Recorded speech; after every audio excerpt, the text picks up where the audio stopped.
Good evening, everybody, and welcome to Mishnah Mastery. Hey,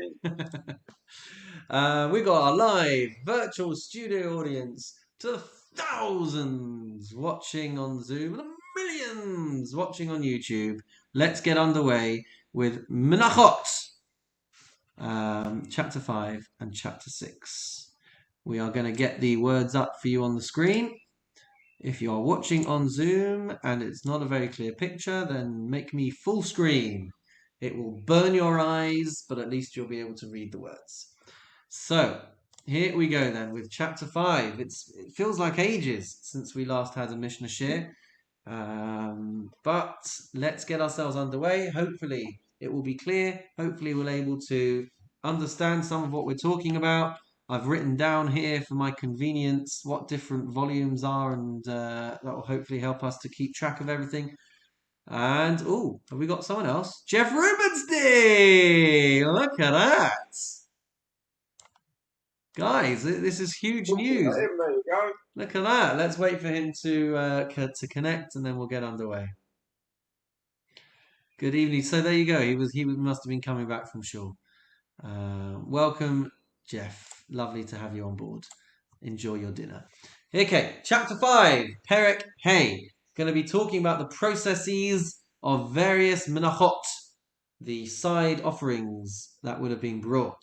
So fundamentally, the Torah tells us that yeast and honey were not brought on the Mizbeach. So that is why most menachot are actually not chametz. Did you know that? Most menachos were actually matzah. So the Mishnah says, Kol ha-menachos ba'os matzah. All menachos came as matzah. Chutz, with the exception of mechametz shebatoda ushtei halechem. Except for the toda, the korban toda would be accompanied by 40 loaves of bread, 10 of which were chametz, and the rest will not have been chametz. And the shtei halechem, the 2 loaves of bread on Shavuot, they were also chametz.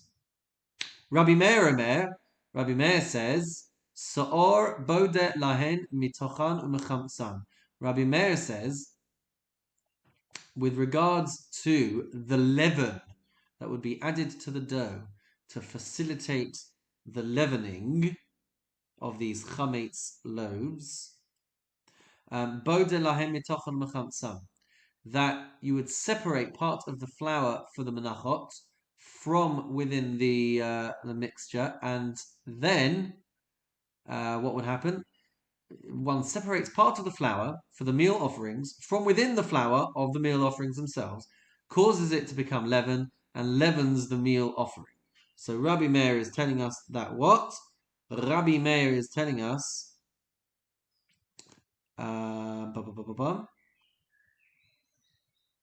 so from the quantity for the korban todah and for the 2 loaves, then they would take some of it out and they would cause it to become chametz, separate from the rest of the flour that would be used to turn into the other 30 loaves. So that is Rabbi Meir. Rabbi Yehuda Omer, Af hi eina min hamuvcha ela mevi es haseor, but no sein letoch hamida umamale es hamida. This was not the optimal manner in which to be able to do it. Rather, what you would do, you would bring the seor, you would bring the leaven from another dough, and you would put it into the measuring vessel, and then you would add the flour until you fill the measuring vessel, and that way you would get the 10th of an ephah. You would get your isaron, which, as we said last time, is about 4.3 kilos. So you would get that measurement by adding old yeast to the measuring vessel, and then you would add in the flour from the rest of that mincha to be able to get your required amount. Mishnah base. It is a big problem to allow a mincha to become chametz. Says the Mishnah, Kol ha-menachos noloshos befoshrin. All menachos would be kneaded in lukewarm water. However, umishamron shelo yachmitzu, but you have to watch over them to make sure that they do not become chametz. Because if they do become chametz, then you violate a negative prohibition. V'im hechamitzu shiareha, if the remainder was to become chametz, then you violate a prohibition. Shneimar, as it states in chapter 2, verse 11, in the book of Vayikra, in Parshat Vayikra, Kol hamincha asher ta'kriv Hashem lo se'aseh chametz. Any mincha that you bring to Hashem cannot be brought as chametz, cannot be made with leaven. And you're going to be liable for lashes if you knead the meal offering in a state of chametz. And if you shape the dough in a state of chametz, and you would be liable separately. So there's potential of 3 violations that you can be over on, and the third one is baking it if it became chametz. So you can't knead it, you can't shape it, and you can't bake it if it has become chametz. Mishnah Gimel. We're going to get into looking at the relationship between the mincha, the different types of mincha, and oil and frankincense. Some of them came with frankincense, some of them did not. Some of them came with oil, and some of them did not. Some of them came with both oil and frankincense, and some of them came with neither. So the ratio, as I think we said last time, perhaps, generally there was a ratio of 1 log of oil, so about 0.6 of a liter of oil for every 4.3 kilos of flour, for every isaron of flour. So says the Mishnah, Yesh te'unos shemen ulevona. There are some minchas, there are some meal offerings that would be brought with oil and frankincense. Shemen v'lo levona. Some would be brought with oil but not with frankincense. Levona v'lo shemen. Some with frankincense but not with oil. Lo shemen v'lo levona. And then there would be some that were brought with no oil and no frankincense whatsoever. Says the Mishnah, these are the mincha offerings that were that would feature as part of their ingredients, their recipe, shemen ulevona, oil and frankincense. There were 10 in total. What were they? So there were 3 voluntary mincha offerings, meal offerings. The first one, minchas hasoles, the flour meal offering, which was made just raw flour without baking. So the minchas hasoles. Number 2, v'hamachavas, which we translate there on the screen as a meal offering prepared in a pan, umar cheshes, and a meal offering prepared in a deep pan. So these will have been fried, but were they fried in a flat machavat or a deep mar cheshet? Those are the other 2 voluntary menachot that we're talking about. V'hachalot, and the loaves, meal offerings which would be formed into chalot, formed into loaves, urikikin, and meal offerings that would be formed into wafers, very thin wafers. These would be baked. Those are the first 5. Number 6, minchas kohanim, the meal offering of the priests, which could be brought in any of those 5 forms, and they would be totally consumed.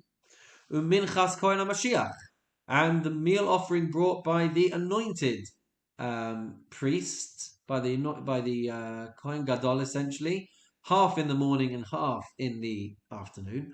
Uminchas goyim, if a non-Jew wanted to bring a mincha, they would be able to.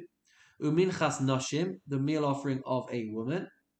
Uminchas ha'omer, and the mincha that was brought as part of the korban ha'omer on the 16th of Nisan, 2nd day Pesach. In order to permit being able to use the new grain from the harvest, they brought the minchas ha'omer. So that was 10 in total that require oil and also frankincense. Now we turn to the ones that had oil but no frankincense. Minchas nesachim, te'una shemen ve'ein te'una levona. The minchas nesachim, which is the mincha that was brought along with the libations.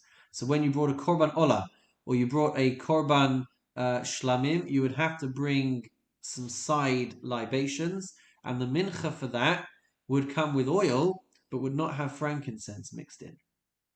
Lechem hapanim te'un levona, the 12 loaves of bread that were put on the show table required frankincense, ve'ein ta'un shemen, but they did not require oil.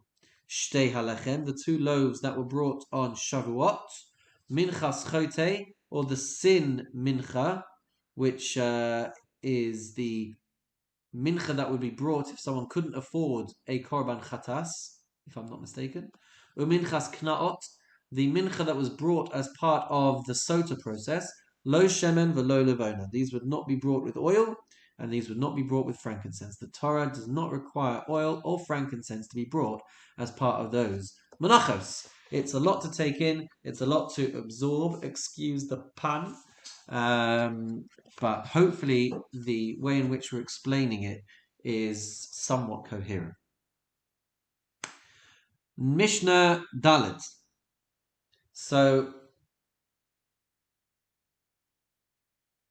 if you have a minchas chote, if you have one of these sin meal offerings, or you have the minchas knas, the mincha that was brought as part of the sota process, which don't require oil and they don't require frankincense, what would happen if you did put either of these items into the mixture? So what does the Mishnah say? The Mishnah says, "V'chayev al hashemen b'fnei atzmo, v'al halavona b'fnei atzma." If you were to put oil and frankincense into these types of mincha which don't require them, you will be liable for both instances. You can be chayav for putting the oil in. You can be chayav for putting frankincense in. There is a prohibition of being able to do that. And so if you do that, you will be liable for lashes twice if you put both of them in, or independently if you put only one of them in. Nasan aleha shemen psala. If you were to put oil into these meal offerings, then not only would you get lashed, but you've disqualified it. But lavona, if you put lavona, frankincense, into one of these types of offerings, then the Mishnah says yil katena. Then because it hasn't become absorbed into the oil, you can rectify the situation and you can remove and pick out the frankincense from the flour. Nasan shemen al shiareha. If you were to put oil on the remainder after you've taken out, I think, your kamitza, then the Mishnah says, Eino ove b'lo. Then you're not going to have violated a prohibition.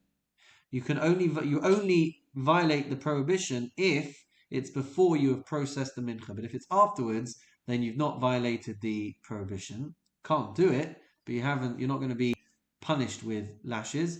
And then the Mishnah says, Nasan keli al gabi keli lop salah. If you place a vessel with oil on top of one of these vessels that contains one of these types of mincha offerings, then lop salah. It doesn't disqualify the meal, not supposed to the mincha, because the oil wasn't actually put onto the flour itself. So you're only going to be chayev if you've actually put oil into or onto the actual flour. So before in Mishnah Gimel, we had a series of variations touching on oil and frankincense, and now we are going to explore a similar kind of thing with regards to hagasha and snufa. Hagasha was the act of bringing a mincha to the southwest corner of the Mizbeach and approaching the southwest corner of the Mizbeach with a mincha. And snufa was a process where they would lift and wave the mincha. They would lift it and they would shove it in all the directions, north, south, east and west, up and down, very similar to the way that we shake a lulav. It's the same kind of tenufa process. That's what we do with the lulav and esrog, and that's what they would have done with these minchas. But the Mishnah says, Yesh te'unot hagasha ve'enan te'unos tenufa. There are some minchas which required hagasha, approaching the southwest corner of the Mizbeach with it. Ve'enan te'unos tenufa, but they would not have required waving. Tenufa v'lo hagasha. There were some that required waving but did not require the approaching. Hagasha or tenufa. There are some that require both bringing it near and waving, and there were some los nufa v'lo hagasha, some that did not require waving and did not need to be brought near either. Says the Mishnah, Elu tu'unos hagasha ve'enon tu'unos tenufa. These are they who required bringing near to the southwest corner of the Mizbeach, but they would not have had this process of tenufa done to them as well. So it's a similar list. Minchas hasoles, the flour mincha, v'hamachavas v'hamacheshes, the two types of pan offerings, shallow pan or deep pan offerings that would have been fried, v'achalos v'harakikin, the baked minchas that were either brought as loaves or brought as wafers, minchas kohanim, the mincha of priests, minchas kohen HaMashiach, the mincha of the kohen gadol, who would bring half in the morning and half in the afternoon, minchas goyim, a meal offering brought by non-Jews, minchas nashim, a meal offering brought by women, and minchas chote, and the mincha brought as part of a sin offering. These would all be brought near to the southwest corner, but they wouldn't be waved in all of the 6 directions of the compass. Rabbi Shimon says, Minchas Kohanim, he disagrees. He says the mincha of the Kohanim, which is totally consumed and doesn't have any kamitza performed on it, Minchas Kohen Mashiach, and the mincha of the Kohen Gadol, Ein Bahen Hagasha. They do not require bringing near to the southwest corner of the altar, Mipnei she'ein bahem kamitza, because there is no process of kamitza which is done to it.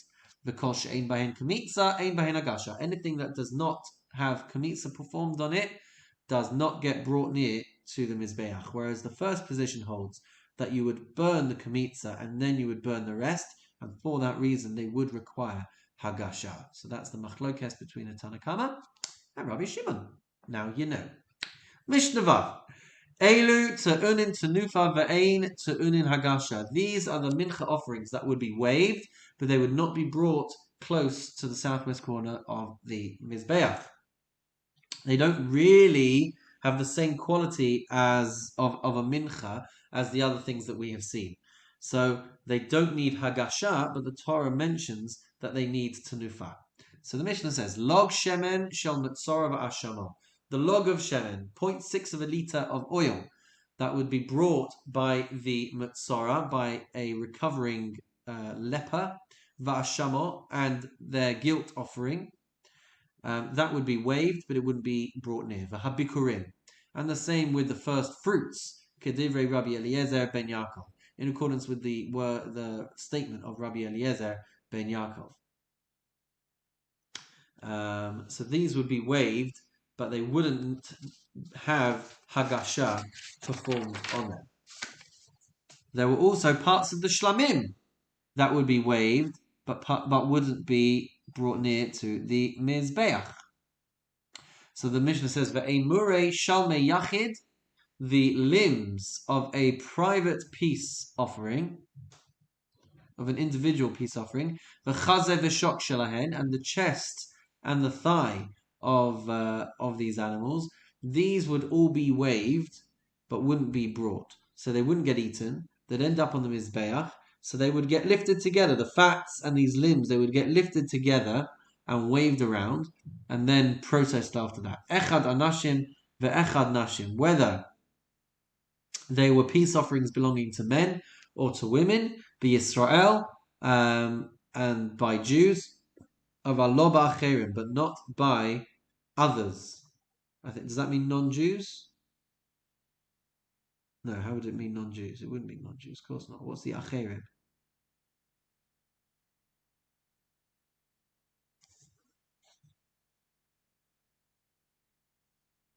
Oh, I see. I'm sorry, let me try that one again. Echad anashim ve'echad nashim. Whether they were offerings belonging to men or to women, by Israel, they would be done by a male Jew, of Allah ba'acherim, but they wouldn't actually be waved by a woman, for example, if it was a woman. Ushtei alechem, with regards to the 2 loaves that were brought on Shavuot, Ushnei chiv sheyat zeres, and the 2 lambs that were brought on Shavuot, these would be waved but would not be brought near. Ketzad hu aseh, how would we do it? No saying shtei alechem al gabe shnei kvasim, they would put the 2 loaves on top of the 2 lambs, umaniach shtei yadav milmata, and they would put their hands underneath, molich umevi, and they would pick it up and bring it out and in, male umared, and up and down. And in so doing, they bring in each of the four directions. In each of the six directions. Shneimar, as it says in the pasuk, asher hunaf va'asher huram. When they are waved in all four directions, front, right, back, and left, va'asher huram. And when they are heaved up and down, those are the six directions that would be done. North, south, east, and west, and up and down. Tanufa hai saba mizrach.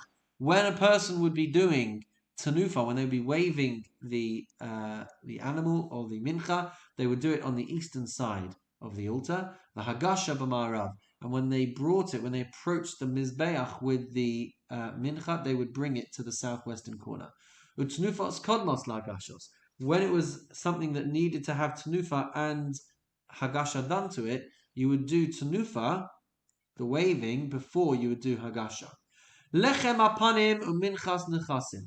The 12 loaves of bread and the minchas nesachim, the mincha that was brought with libations, lot nufa v'lo hagasha, they would not be waved and they would not be brought near to the southwestern corner of the mizbeach, and that's because these were not personal menachos, and therefore they did not have any hagasha done. Only, it seems, personal menachos would be brought near to the mizbeach, and also the Torah never mentions doing tenufa for them, and therefore the Mishnah lists these as minchas that do not have tenufa or hagasha. Mishnah Zayin. Rabbi Shimon says, Shloisha minim te'unim shalosh mitzvos. There are three types of offerings, three minim, three types of offerings, te'unim shalosh mitzvos, that require the performance of three mitzvos. They require the performance of three mitzvos. I think we're going to hopefully elucidate on this. Shtayim b'chol achas v'achas. Two of the mitzvahs were performed on each and every one of these three types.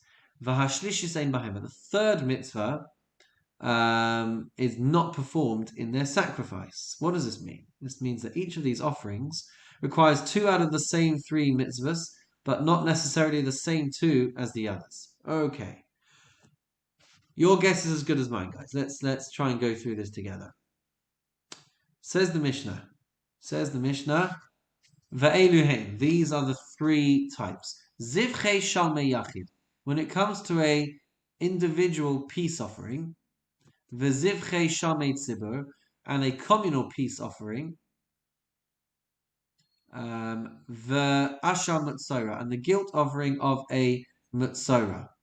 So, zivchei shalmei yachid, the individual peace offerings, te'unim smicha chayim, they require smicha, which is when you rest your body weight on top of the animal. That would be done when the animal is alive. Utnufa shechutin, and when you wave it, you would wave it in its state of when it's been slaughtered already. Ve'ein bahem tnufa chayim, and there would be no requirement, obligation of waving them when they are alive. Zivchei shamei tzibur, the public communal peace offerings, te'una tnufa chayim ushchutin, they would require waving both when they are alive and when they are dead, when they are slaughtered. Ve'ein bahen smicha, and the third mitzvah is that they would not require smicha. Ve'asham masora, and the guilt offering of the mitzora, ton smicha utnufachai, that would require smicha, leaning on it, and waving when it is alive. Ve'ein bot nufa shachut, but you would not wave it when it is slaughtered. So three mitzvahs: tenufa in the state of being alive, tenufa in the state of being slaughtered, and smicha. So all three of those mitzvahs could be at play here with regards to these three different types of sacrifices, but they don't all have the same process at the same time. So that becomes a little bit clearer now, I think, hopefully. Jeff and Adrian are nodding feverishly away there that they understood everything that we've said. So that's great. You can ask for more than that. Mishnah Ches. Returning to talk about personal menachos. fried mincha offerings in the deep pan or in the shallow pan. Two different types. They have two different effects. If they're deep fried, then there's a lot of oil and it has a particular consistency. And it's two different types of pans. So what if you get them mixed up? Ha'omer hare alai b'machavas. If you declare that you are going to bring a meal offering in a machavas, which is the shallow pan, lo yavi b'macheshes. So you will not fulfill your obligation by bringing it in a deep pan. B'macheshes, if you declare that you're going to bring it in a deep pan, lo yavi b'machavas, then you can't bring it in a shallow pan. Asks the Mishnah, Umar bein machavas macheshes, what's the difference between these two types of pans? Ella, says the first opinion of Rabbi Yossi Aglili, Ella shehamacheshes yesh la kisui. The deep pan has a lid, v'hamachavas ein la kisui. And the shallow pan does not have a lid. Divrei Rabbi Yossi Aglili. That is his difference between the two. One is a covered frying pan, and the other is an open frying pan. Rabbi Chananya ben Gamliel Omer. Rabbi Chananya ben Gamliel says, "Marcheshes amuka u'maaseha rochashim." The marcheshes is a deep pan, and because of the amount of oil that's inside it, the consistency of the flour is very, for wanting of a better word, floating. The flour moves about, swishes about inside this mixture. Umachavas tsafa, but the machavat is flatter.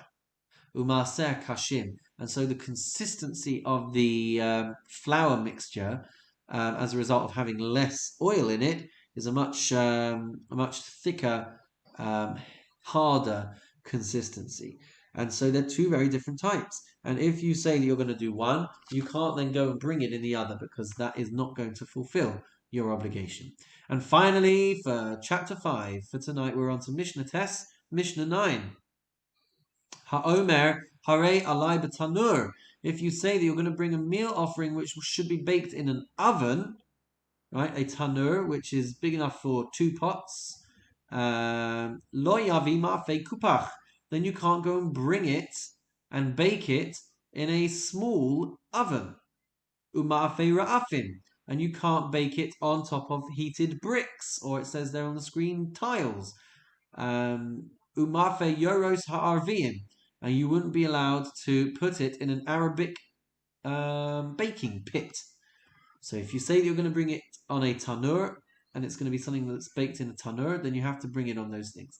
Rabbi Yehuda Omer, Rabbi Yehuda says, Imratza yavi ma'afei kupach. According to Rabbi Yehuda, the kupach is still okay, and Rabbi Yehuda would therefore say that if you had declared you're going to bring it in a tanur, it would still be okay if you ended up baking it in a kupach, in a 1-pot oven. Hare alai minchas ma'afei. If you say that you are going to bring a baked type of meal offering, then lo yavi mechetza chalos mechetza rakikin. Then you can't go bringing it half baked and half fried. No. Let me try that one again. You can't bring it half as loaves and half as wafers. They have to be in one form or another. They're both baked types of menachos, but you can't. You have to be consistent according to the Mishnah. If you declare that you're going to bring a baked meal offering, then it has to be either chalot loaves or rikikin wafers. Rabbi Shimon Matir. Whereas Rabbi Shimon says, since they are both baked offerings, you would be allowed to bring a bit of each, korban echad, because it could be one korban, but in 2 different possible forms. So as long as they are baked, Rabbi Shimon is more lenient and says that you can bring some as wafers and you can bring some as loaves. Either way, Mazel Tov on completing chapter 5 of Maseches Menachos. Thank you for bearing with me. Any comments or questions on chapter 5? Everything is so crystal clear. No? All right. Don't say I never offered you the chance. Here we go then, guys, with chapter 6 of Maseches Menachos. Phenomenal progress. If you thought chapter 5 was hard, goodness me, are you in for a treat with chapter 6. We're still talking about Menachos, the processes of the Menachos, And we are going to talk now, similar structure. We talked about things which get Hagasha or Tnufa, and we talked about Shemen and Levana, oil and frankincense. Now we're going to look at Kamitza. Elu Menachos Nikmatzos Ushiarehin LaKohanim. These are the meal offerings from which you would take Kamitza and give the rest to the Kohanim. So it's a similar pattern to what we've already seen. Minchas soles, the flour offering, v'hamachavas v'hamacheshes, shallow pan and deep pan, v'achalos, and the loaves, v'harikikin, and the wafers, minchas goyim, the meal offerings brought by non-Jews, minchas noshim, by women, minchas omer, the omer mincha, minchas chote, the sin mincha, minchas kanaos, and the mincha brought by the sota. So these would all have kamitza performed on them. Rabbi Shimon says, Minchas chote shel kohanim nikmetzes. The sin offering of kohanim would be kamitzad.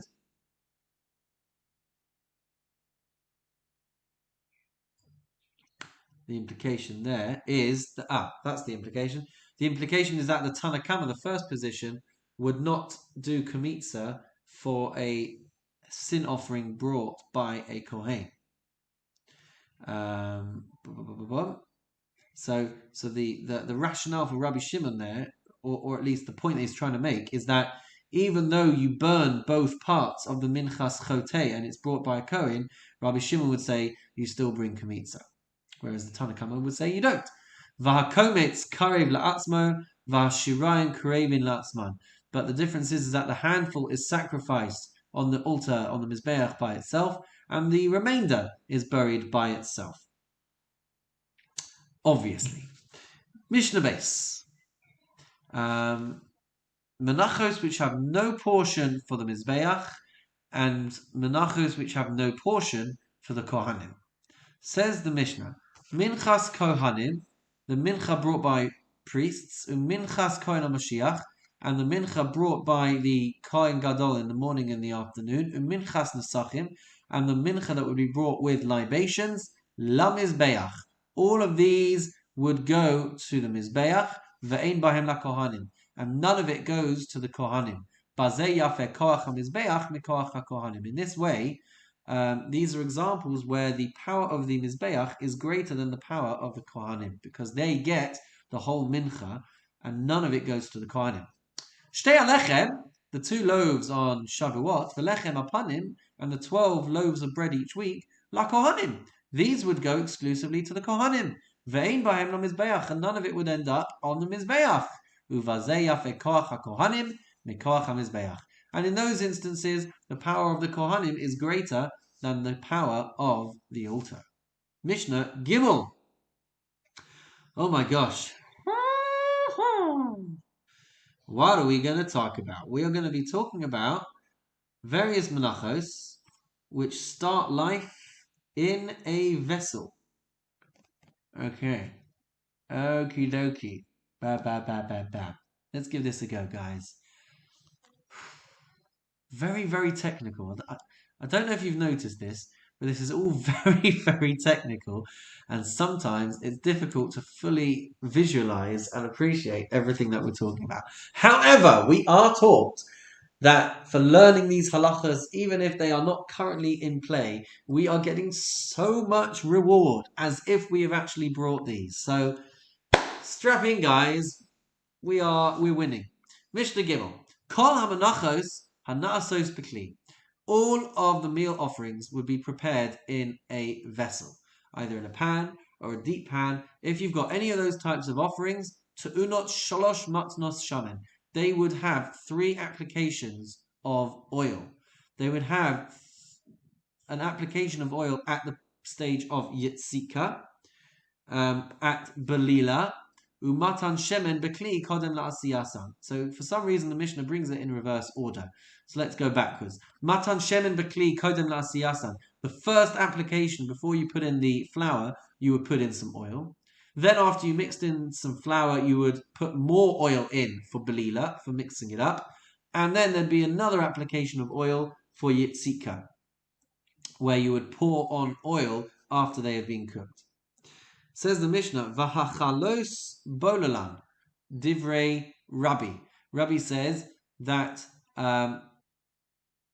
if it's a mincha that comes as a loaf of bread, so after they've been after they've been baked, so then bolalan, you mix them with oil, according to Rabbi. V'chachamim omrim soles. The chachamim say that it's when they are in the state of flour, before you've baked them, that you mix in the oil. Hachalos ta'unos belila, v'arakikim shuchim. Loaves of the minchas would require mixing of the flour with the oil, v'harakikim shuchim, but the wafers do not. They just have oil smeared on them after baking. Ketzad Moshchan asks the Mishnah, how do you smear oil on them? Answers the Mishnah, kamin chi, in the shape similar to the Greek letter, I'm guessing that's pronounced chi, which is an X. That's how you would apply that smear of oil onto it. Ushar hashemen ne'echol lakohanim, and the rest of the oil would be given to the kohanim for consumption. Mishnah Daled. By way of introduction, the Torah tells us that kamitza is done after processing the mincha, apparently. So for a voluntary mincha, like a minchas soles, flour offering, you mix the flour and the oil, and you take kamitza from the paste. If it's going to be baked or fried, then you take the kamitza after you have baked or fried them, and you break it into pieces to be able to take the kamitza. So the Mishnah says, Kol menachos hanasos b'kli. Any mincha that is processed and prepared in a kli, tu'unos psisa, it requires breaking into pieces to be able to then do kamitza. Minchas Yisrael, when it comes to the mincha of an Israelite, it gets broken into pieces as follows. Kofel echad l'shnayim, you fold it into two, ushnayim la'arba, and then you fold that again, and then umavdil, and then you separate it out. And then you take kamitza from that. Minchas kohanim, the mincha of kohanim, kofel echad l'shnayim, you fold it into two, ushnayim la'arba, and then you fold two into four, but ve'eno mavdil, but you don't separate it out at the folds, because there's no kamitza. Minchas Kohen HaMashiach, the mincha of the Kohen Gadol, brought half in the morning and half in the afternoon, lo haya mechapla, wouldn't get folded at all. Rabbi Shimon Omer, Rabbi Shimon says differently. You only fold it and break it up when there is kamitza.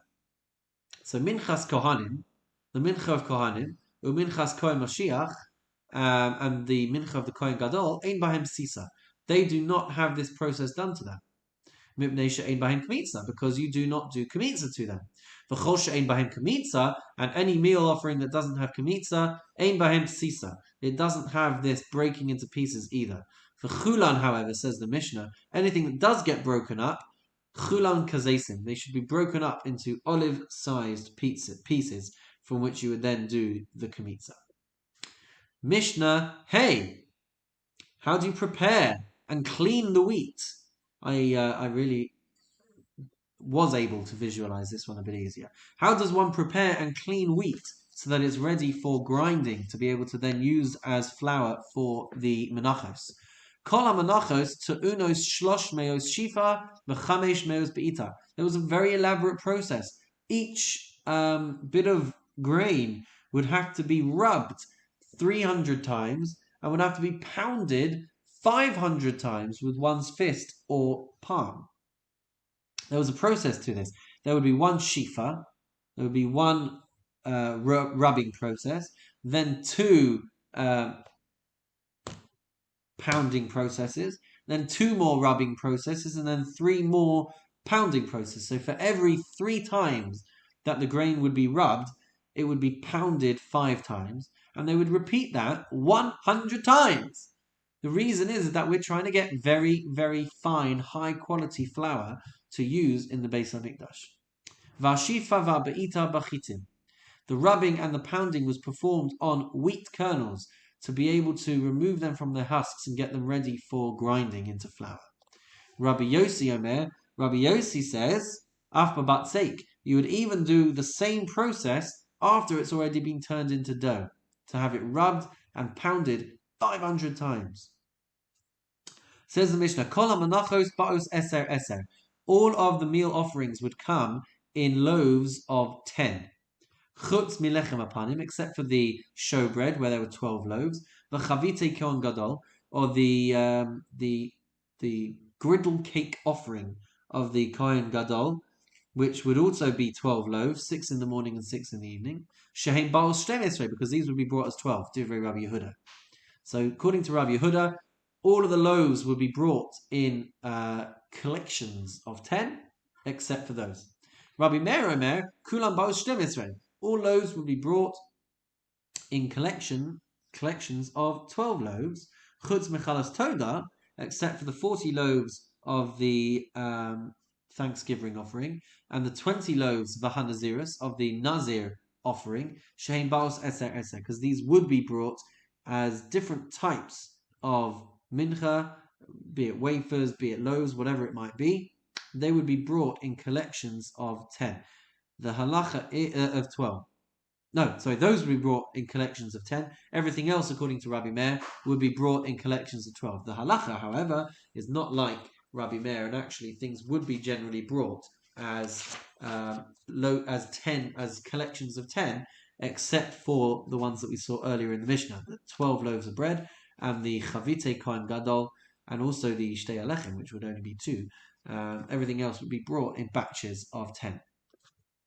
How much flour do you need to sift to be able to make a mincha? So let's try and get this right. All right, there's a bit of mathematics over here. So ha'omer hayaba is saron mishalosh se'in.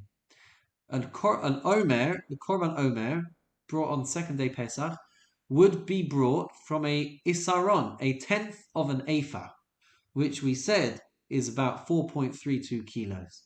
But there's a whole amazing mathematical sequence to this. So you would get a tenth of an ephah from 3 se'ah of barley. Let me just try and give you a weight of 3 se'ah. 3 se'ah of barley is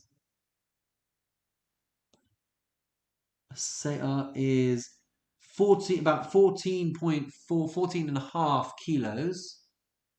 So 14 times 3 is 28, 52. About 52 odd kilos of barley. You would get a tenth of an ephah of finely sifted flour. So how does that work out? A tenth of an ephah is if 1 ephah is 3 se'ah, and se'ah is 144 eggs. So an ephah is 432 eggs, and an isaron is 43.2 eggs, which is about the same as we said, about 4.32 kilos. So you would sift an isaron, that 43.2 eggs worth of flour, you would get from 432 eggs. Is that right? No. For 432 times 3, whatever it is, it's about 4 kilos from about 50 odd kilos, I think, of flour. Continues the Mishnah. Shtei alechem. What about the 2 loaves of bread from for Shavuot, which is coming even from old dry wheat? The Mishnah says shnei esronim mishalosh se'in. So you're getting double the amount. I think, is that right? You're getting would come from Shnei Esronim. No, I'm right. 2/10 of an ephah from 3. So you're getting double the amount of flour from the same amount. So you're getting about 8.5 kilos of flour from 50 kilos of grain. Lechem apanim, the 12 loaves of bread. Esrim va'arba esronim, you would get 24 esronim. So that's 24 times 4.3. Me esrin va'arba se'in, from 24 se'ah of flour. So you'd get 1 isaron from each se'ah. So you'd be extracting a heck of a lot of flour from a heck of a lot of grain. And then finally, Mishnah Zion.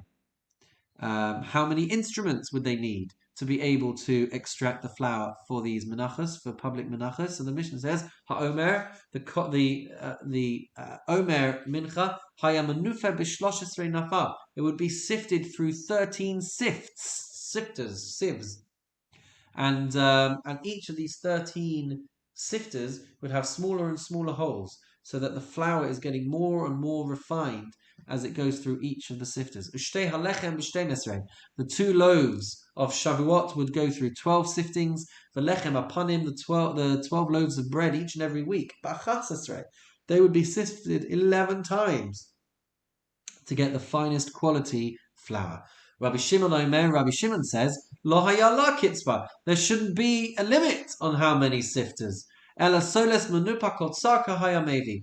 As soon as it was extremely fine, then you would know that it has been sufficiently sifted. Shene'emar, as it says in the pasuk, v'lokachta soles v'afisa osa, that you shall take fine flour and bake it. How do we know what fine flour it is? Ad shetehei menupakot sarka, until it has been completely sifted, and whatever you are putting through the sifter is literally going straight through, and you're not building up any residue and any psolas, anything else, any sediment or whatever left in the sifter.